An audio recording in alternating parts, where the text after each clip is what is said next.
Well, hi, you beautiful New Zealanders. Today's video is called Why Wanganui is in Big Trouble and Why Your Town Could Be Next. This is part 2. We've already done part 1. So what's in this video?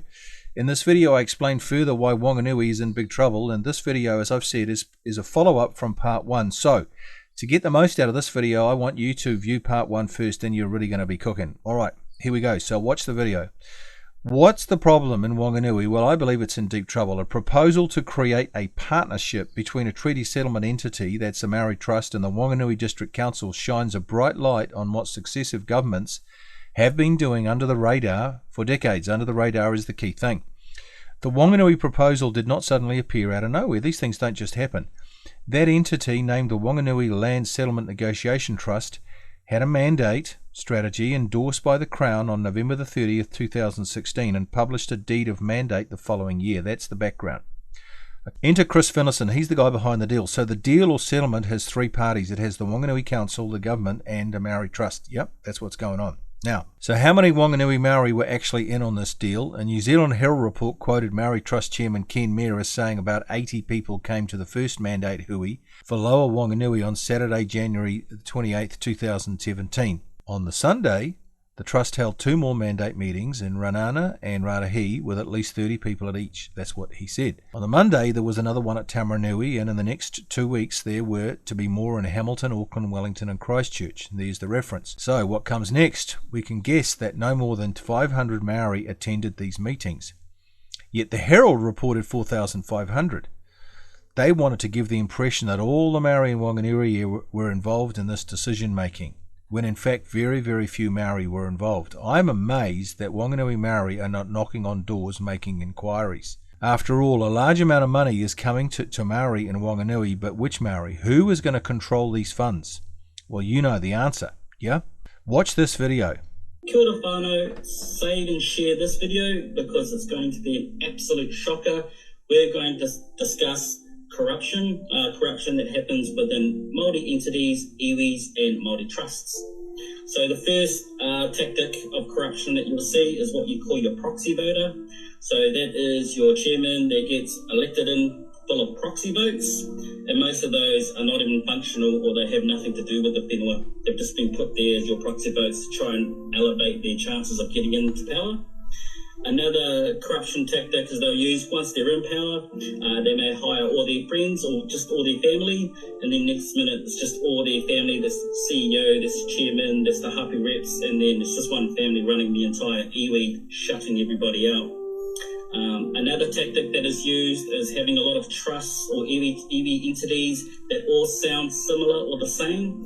And so what happens when one trust is playing up, or multiple trusts are playing up, because they all sound the same and the general public don't know which trust it is, and they're all pointing the finger because they think it's one, but it's actually the other one that they're talking about. Or while all that confusion is happening within the general public, they're just feeding off the trough. Another manipulation tactic that they use is basically just stealing straight from the iwi and the trusts. So that's when you're a chairman or CEO and you're running the trust of the iwi, but then you have your subsidiary companies or your companies that you've set up, that the CEO has set up, and all he's doing is just invoicing himself to pay his own businesses. And usually all these businesses will have like an iwi name of some sort, and most likely probably getting government money in the past to help run their private business through the iwi organisation. So those are another corruption tactic that's I've seen commonly used. Another corruption tactic that I've seen is when you have an iwi or a trust and they say, hey, let's put this money into an investment fund. So what they do is they'll draw all this money out of from the iwi into the investment fund. The millions of dollars get transferred over. But then what is actually happening is now they can spend this money in this investment fund and not actually have to report back to the iwi on how that money's being spent. So therefore it eliminates their need to answer to anybody. Okay, stay tuned, whānau. That's part 1 of corruption, and we'll do part 2 of corruption in my next video. Just remember, guys, the biggest colonizers is not David Seymour, it's not ACT, it's our fucking own. So we need them to get out now, because now they're just getting in my way in order to pull papakainga for our whānau. Alright, kia kaha. Okay, we'll keep you posted with this young man, but that was very, very insightful, wasn't it? Okay, let me say this again. Serial stirrer Ken Mayer and his tiny mandate group of undisclosed numbers, but definitely fewer than 500 people, are going to get control of hundreds of millions of dollars plus commercial and cultural preferential treatment for the next 185 years. Most Maori living there won't see any of this government generosity. Note that there were 173,508 people of Maori descent living in the Wanganui area in 2023, and there's their reference. There are currently 4,794 electors in the Maori roll in Wanganui, and there again is the reference. So you can see what's going on here. All right, Chris Finlayson, back to him. So how is the settlement going to affect Wanganui and its residents? First, the Wanganui Council is going to enter into co-governance arrangements with local Maori. Well, for a start off, I think that's absolutely disastrous. So such co-governance arrangement first appeared in 2010 in the Waikato River confiscation Rapatu settlement, when in 2022 the co-governance arrangement in the Ardern government's Three Waters plan came under attack. Finlayson popped up to say that co-governance should be embraced, not feared. You see what he was like? In that E Tangata article, Finlayson abused critics as the sour right and the KKK brigade. You know what, this guy, Chris Finlayson, knows nothing about the treaty, and honestly, he is one of the most destructive guys that we've ever had in New Zealand Parliament. And there's the reference, so you can read that for yourself, what he said. So how this affects Wanganui residents, let's have a look at this. I believe that in the settlement there is a list of properties which include the right to purchase. I have put the agreement between the government, the Maori Trust and the Wanganui Council in the description of this video, so you can have a look at it for yourself. Number 1, the Crown's interest in Lismore Hill and Lismore Sound Crown Forestry licensed land, Wanganui Intermediate School, Wanganui Community Probation Service Centre, Wanganui Police Station. There are 49 treaty settlement land bank properties involved in this deal. Now, we don't know what those are, but, you know, this is how the government is funneling properties and land to Maori sort of through the back door.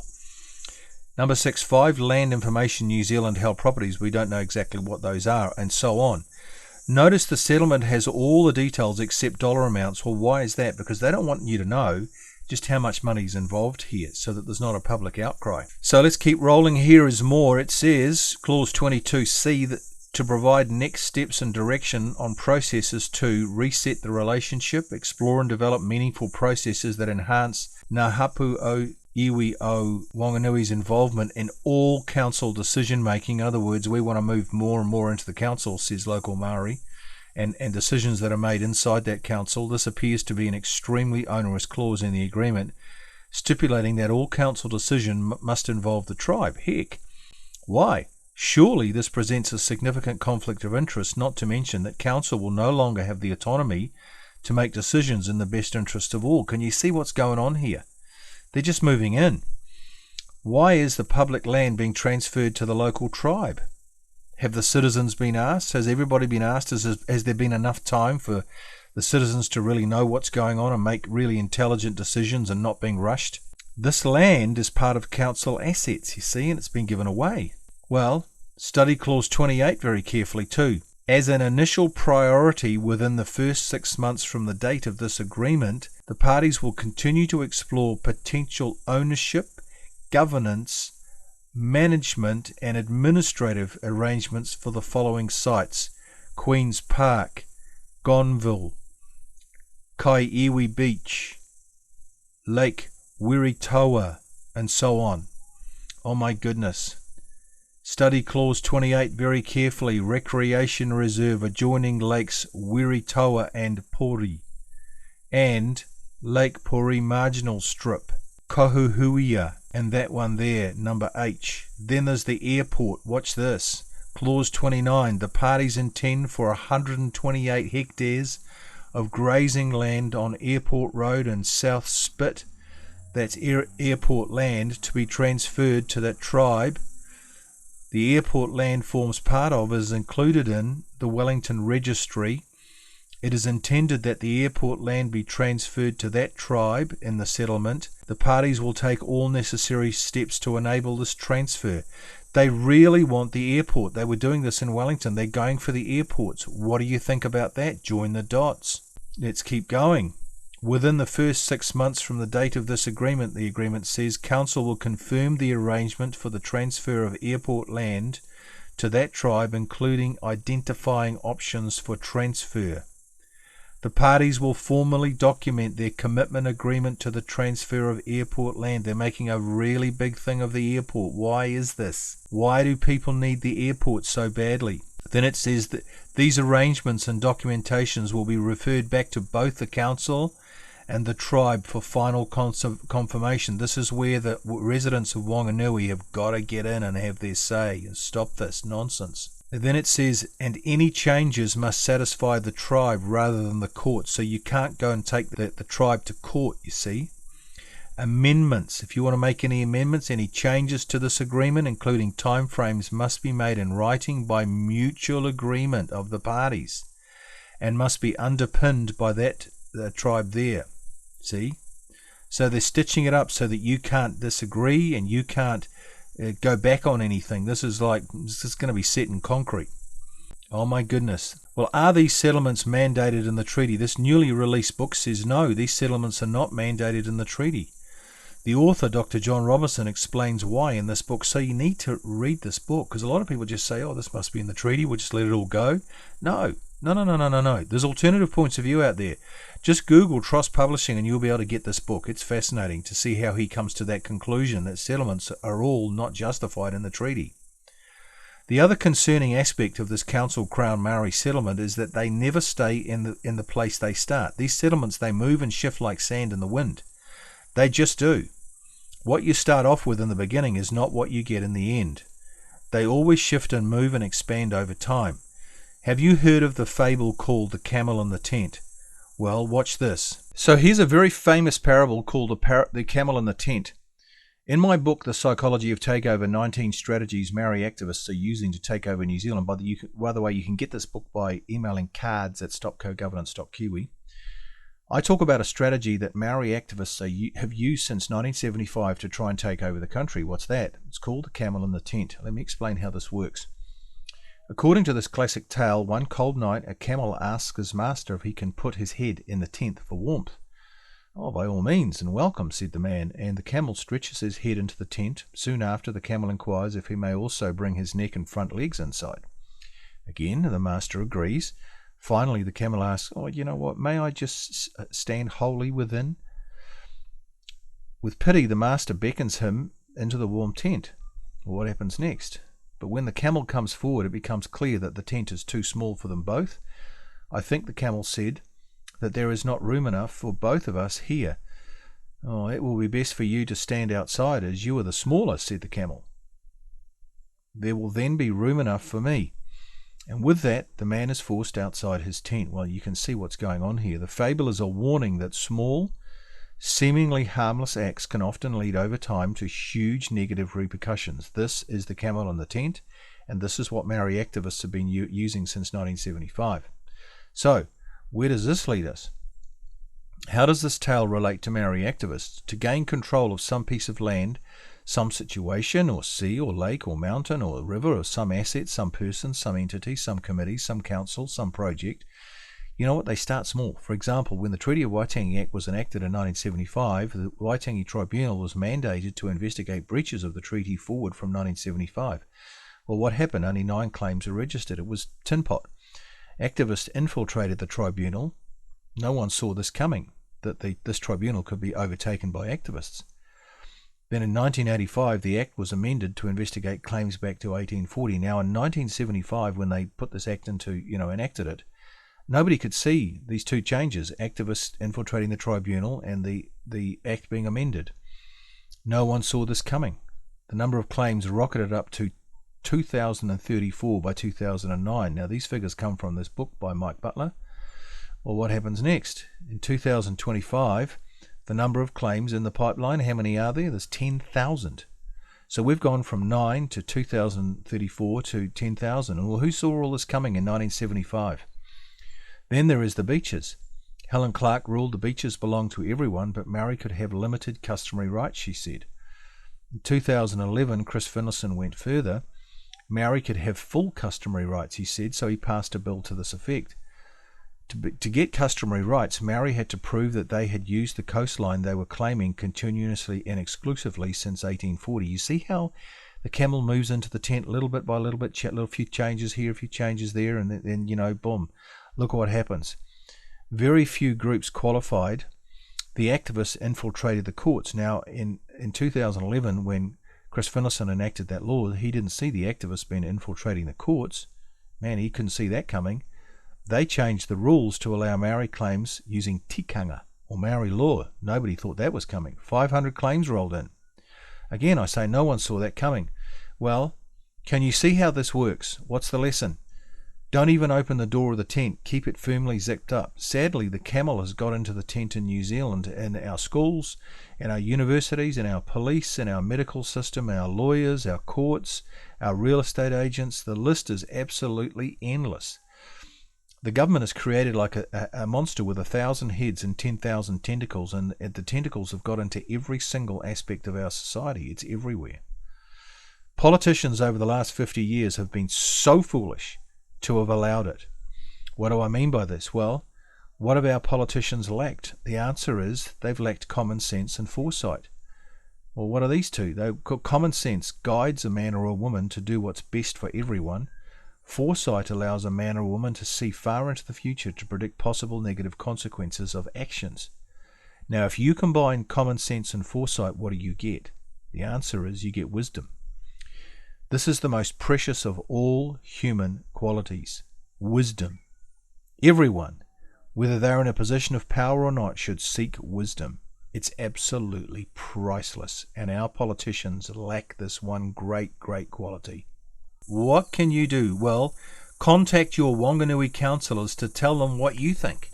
Ask them questions. Tell them to slow down so that you've got time to read the document carefully, have discussions, have debate, get lawyers involved, and make sure that you really get time and you get intelligent debate and intelligent discussion about this whole deal.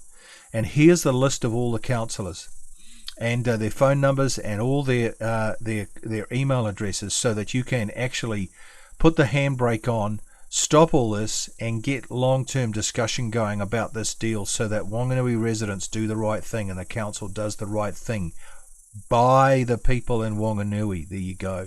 Okay guys, that's enough for today's video. Thank you so much for watching. Now we need your help with something. This is important. We have produced some great flyers and brochures which we want to get into the hands of all New Zealanders. So we need to go around the mainstream media. They're not going to help. In fact, they're making things a lot worse. So we have to go around them. And we need your help to make this happen. We can't do this without you. So what are we talking about? First, there is our business cards. They're only 3 cents each plus courier to get them to you. Then there is our latest booklet called The Psychology of Takeover, 19 strategies Maori activists are using to take over the country. It's 80 pages and packs a huge punch. So they're cheap, they're $3, and they're absolutely fantastic if you want to get a handle on what's actually happening in New Zealand. Then we have a few thousand of our original Stop Co-Governance booklets left over from my tour in 2023. Remember these? You'll remember we printed 550,000 of these. Well, these are now free because we realized that only about 1/3 of New Zealand houses got this booklet last when I did my tour, and so we want to get to the other 2/3. So if you do a few streets around where you live, that would be absolutely phenomenal, and they are free now. Then we have our MACA, that's Marine and Coastal Act brochure 2, which alert people to the loss of our beaches. You know, we're in danger of losing all the beaches around New Zealand. The text is written by Graham Adams, who's a great author. These are now free. And then we have our beautiful bumper sticker, which we've just made. And why are we doing this? Well, New Zealand's identity is under threat. We know that. First activists have and are still trying to change the name of New Zealand to Aotearoa. We don't want that. We must oppose this. This is rubbish. Where's the referendum saying that we want to change the name of the country? There was none. It was just forced on us. Second, Maori sovereignty flags are appearing more and more all over the place, and they're just treason. So we've got to get these bumper stickers out. So we've printed some awesome bumper stickers. They're $3 each, and they measure 21.5 by 6.5, so you can see how big that would be on your car. To get any of these free products, all you need to do is pay for the courier to get them to you. For the products that cost something, like the bumper stickers or the little psychology booklet, it's the cost plus the courier to get them to you. So to order any of these products, just use this email address, cards@stopcogovernance.kiwi, and we'd love to hear from you. Finally, if you want to access all the videos we've ever made, including all our most viewed and most popular videos, and have them all in one place, which is what people are asking for, then just type in this address into your browser. There it is there, https www.youtube.com/@stopcogovernance, and you'll find it. Go straight to our channel. Then what you do is save this address to your computer as a favorite. Job done. Well done. Then you've got them all in one place forever. And all the new ones that are coming in get placed into that address, so you won't miss anything. Okay, last thing, please, oh please, don't forget to subscribe. When you subscribe, you'll get the latest videos straight into your inbox. You'll never miss a video, which is great. You'll link up with like-minded people all over New Zealand, and that's very, very stimulating to have meet up with all these people who think like you. You'll be telling YouTube, I like these videos, and they will respond by advertising our videos to more Kiwis for free. It's incredible what they do, but it just relies on you replying to comments and making comments and liking things and sharing things and activity. That's what it is. It's just activity on our channel. And turning New Zealand around is simply a matter of reaching more Kiwis with the truth. So just click on the subscribe button on the bottom right hand side of your screen. The little yellow arrow is showing you where it is, and you'll be subscribed. Okay, see you next time. You guys are awesome.